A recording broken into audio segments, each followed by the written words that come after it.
போதித்த மகாத்மா அவர்களையும் அரசியல் சாசன சட்டம் தந்த அண்ணல் அம்பேத்கரையும் வணங்கி, எவ்வளவுதான் அடக்குமுறைகளை செய்தாலும் நாங்கள் மீண்டும் மீண்டும் எழுந்து கொண்டே இருப்போம், எங்கள் நியாயத்திற்காக நாங்கள் கூடிக்கொண்டே இருப்போம் என்று இன்று கூடியிருக்கக்கூடிய ஜாக்டோ ஜியோவினுடைய அங்கத்தினரே, மரியாதைக்குரிய ஆசிரியர் பெருமக்களே, அரசு ஊழியர் பெருமக்களே, எங்கள் போராட்டத்தை பார்த்து கொண்டிருக்கக்கூடிய பொதுமக்களே, மீடியா நண்பர்களே, காவல்துறை நண்பர்களே, உங்கள் அனைவருக்கும் எங்கள் பணிவான வணக்கம். என்னடா இது, ஆசிரியர்கள் எப்போது பார்த்தாலும் வீதியிலே கூடுகிறார்களே, சம்பள உயர்வு கேட்கிறார்களே என்று நினைக்கின்றார்கள். நாம் சம்பள உயர்வினை கேட்டது கிடையாது, சமூக நீதியை கேட்கின்றோம். எங்களுக்கான பழைய ஓய்வூதியம் கொடுங்கள்.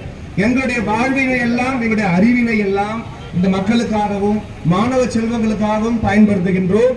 எங்களுடைய ஓய்வு காலத்தில் நாங்கள் முறையாக வாழ வேண்டும் என்று ஓய்வூதியம் கேட்கின்றோம். நாம் சம்பள உயர்வு கேட்கவில்லை. ஊதிய முரண்பாட்டை களைய கோரி கேட்கின்றோம். இப்போ நமக்கு 10 அம்ச கோரிக்கையை நாம வலியுறுத்தி இந்த மாபெரும் போராட்டம் நடத்தி கொண்டிருக்கின்றோம் தமிழ்நாடு முழுக்க. ஒவ்வொரு முறையும் நம்ம சொல்ல முடியாது A+B, நம்ம ஒவ்வொரு கூடுதல் போல கோரிக்கைகள் மட்டும் கூடிக்கொண்டே போகின்றன. நம்முடைய வலி குறையவே இல்லை. என்ன காரணம்? நம்மிடையே ஒற்றுமை இல்லையா என்று பார்த்தால் இல்லை, நிச்சயமாக இருக்கின்றது. ஆனால் ஏதோ ஒரு காரணத்தை சொல்லி இந்த 4.5 ஆண்டுகளுக்கு முன்பாக நம்முடைய மாண்புமிகு முதல்வர் ஐயா அவர்கள் நம்முடைய கரங்களை எல்லாம் பிடித்து நம்புங்கள், செய்கிறோம் என்று வாக்குறுதி அளித்தார். தேர்தல் வாக்குறுதி அளித்தார். தேர்தல் வாக்குறுதி என்பது மதத்தில் நம்பிக்கை உடையவர்களுக்கும் மதத்தில் நம்பிக்கை இல்லாதவர்களுக்கும் அரசியல் சாசன சட்டத்தின் மீது நம்பிக்கை உள்ள நம் அனைவருக்குமே தெரியும். ஒரு சத்தியம் செய்வது போல, என்னை நீங்கள் தேர்ந்தெடுங்கள், உங்களுக்கான உரிமையை நான் தருகிறேன் என்று சத்திய பிரமாணம் செய்தார். ஆனால் வாக்குறுதியை நிறைவேற்றினாரா என்று பார்த்தால் கேள்விக்குறி. ஏன் இந்த கேள்விக்குறி? எதற்காக ஏமாற்றுகிறீர்கள்? 4.5 ஆண்டு காலம் எங்களை ஏமாற்றுவது ஏன்? நாங்கள் என்ன முறையில்லாததை கேட்கின்றோமா? முறையானதை கேட்கின்றோம். இப்ப ஒவ்வொரு கோரிக்கைகள்ல ஒவ்வொருத்தரா பேச வரலாம். இப்ப நான் என்ன பேச போறேன்னு சொன்னா, இடைநிலை ஆசிரியர் ஊதிய முரண்பாடு. இடைநிலை ஆசிரியர் ஊதிய முரண்பாடு ஏன் ஏற்பட்டது? 2009க்கு பிறகாக பாதாளத்தில் தள்ளப்பட்டது போல ஒரு முரண்பாடு.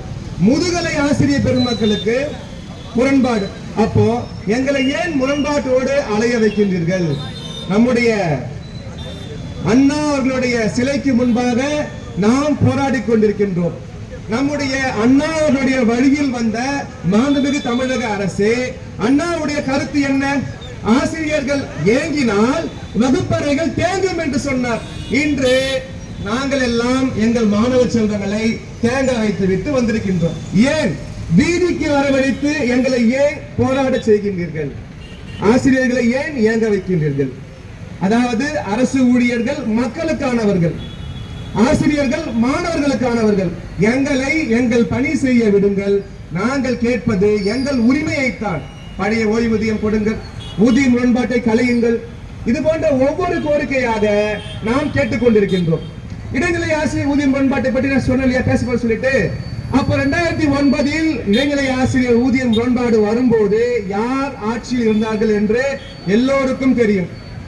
2019 இடைநிலை ஆசிரியர் ஊதிய முரண்பாட்டு மாநாட்டில் இன்றைய மாண்புமிகு நிதித்துறை அமைச்சர் தங்கம் தென்னரசு ஐயா அவர்கள், தளபதிக்கு ஒரு வாய்ப்பு தாருங்கள், ஒரு ஆசிரியருக்கு மகனாக பிறந்துவிட்டு ஆசிரியர்களுக்கு எதிரான ஒரு அரசாணையில் கையெழுத்து போடும் நிலை வந்துவிட்டது, தளபதிக்கு ஒரு வாய்ப்பு தாருங்கள், நாங்கள் நிச்சயமாக சரி செய்து தருகிறோம் என்ற வாக்குறுதி அளித்தார். அதற்கு ஏற்றார் போலவே ஒவ்வொரு வாய்ப்பும் ஒரு தங்கத்தட்டில் அவங்களுக்கு கிடைத்தது. ஆனால் அந்த வாய்ப்பினை பயன்படுத்தி அரசு ஊழியர் ஆசிரியருடைய கோரிக்கைகளை நிறைவேற்றினார்களா? இல்லை. அரசியல் பிழைத்தோர்க்கு அறம் கூற்றாகும் என்று உலகத்திற்கே அறத்தை சொன்னது நம்முடைய தமிழ் மொழி. அந்த தமிழ் மொழியை கற்பிக்கக்கூடிய ஆசிரியர்கள் நாம வகுப்பறையில, குழந்தைகளே நல்ல கவனிங்க, அரசியல் பிழைத்தோர்க்கு அறம் கூற்றாகும் அப்படின்னு சொல்லிட்டு இங்க இப்படி அரசியல் செய்தால் எப்படி அறம் கூற்றாகும்? ஆகவே அரசு ஊழியர் ஆசிரியராகிய எங்களை வீதிக்கு வரவழைத்து போராட செய்யாதீர்கள். நம்ம எல்லாமே சேர்ந்து திட்டம் போடுவோம். அரசாங்கங்கள் நீங்க அழகா திட்டம் போட்டு கொடுக்குறீங்க. உங்களுடைய திட்டங்களை மக்களை சென்று சேர்ப்பவர்கள் அரசு ஊழியர்கள்.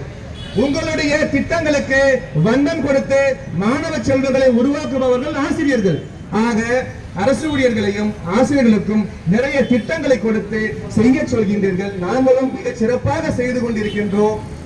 இந்தியாவே ஒளிரும் திராவிட மாடல் என்று நீங்கள் பெருமையாக சொல்லிக் கொண்டிருக்கின்றீர்கள். அந்த பெருமைக்கெல்லாம் காரணம் நாங்கள் தான். அப்போ எங்களை பயன்படுத்தாமல் எப்படி இந்த மாற்றம் வரும்? அரசு இருசக்கர வாகனத்தை போலதான். அரசாங்கம் என்பதும் இருசக்கர வாகனம் போல.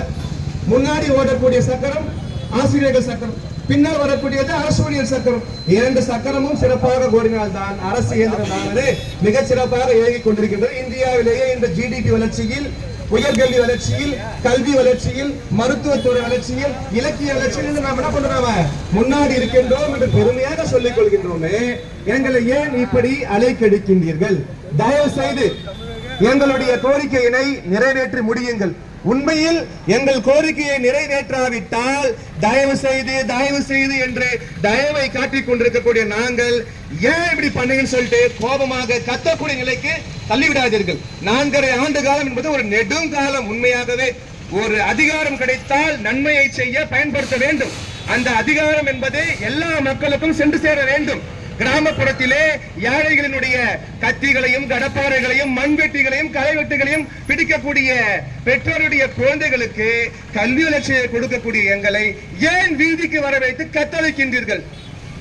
எவ்வளவோ வேலைகள் இருக்கின்றன, நாட்டினை முன்னேற்ற திட்டங்கள் இருக்கின்றன, அதையெல்லாம் கொடுங்க, செய்ய நாங்கள் தயாரா இருக்கின்றோம். ஆனால் ஊதிய முரண்பாட்டையோ அல்லது பழைய ஓய்வூதியம் கொடுக்காமலோ நீங்கள் இப்படியே காலம் தாழ்த்தினால் நீங்கள் நிச்சயமாக எதிர்கொள்ளக்கூடிய எதிர்வினை என்பது வேறு மாதிரியாக இருக்கும்.